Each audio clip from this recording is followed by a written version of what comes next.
Did you know that rental scams in the Twin Cities is at an all-time high? Let's talk about things you can do to safeguard yourself against a scammer. Number one, make sure you have them fill out an application in writing. Have them fill it out. And that will give you their name, their address, their phone number, their email address, and previous rental history. Then take that application and compare it against things like Google. And when you do that with Google, make sure you check their name, put in the address. Some people use a fake address, so you don't even know if it's a valid address. And their phone number. Make sure you're Googling everything and doing your homework.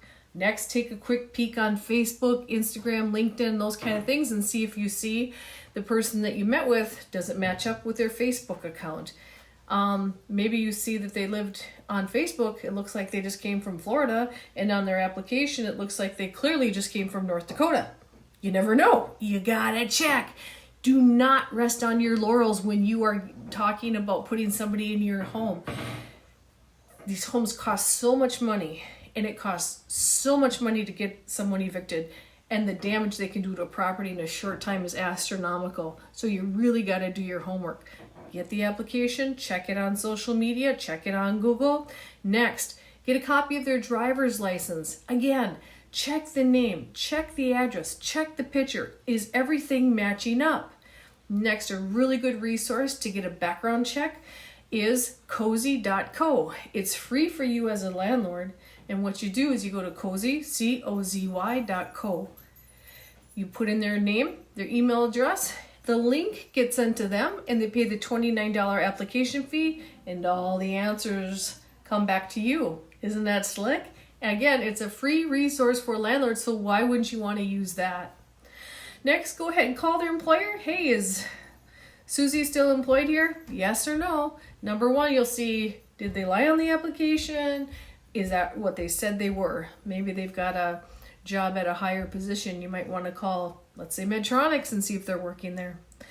Next, call previous landlord for references. It'll say on the application, previous landlord references. Call them. And again, very, very important. Make sure that those references, the addresses, names, and phone numbers, cross-check it against Google.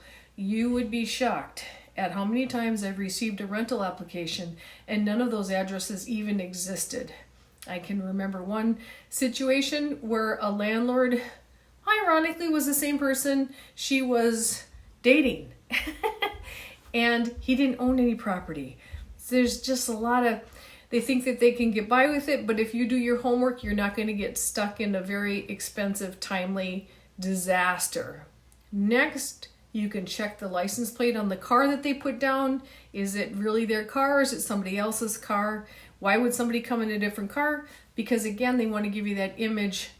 It's very important to them that they're trying to portray to be somebody that they're not.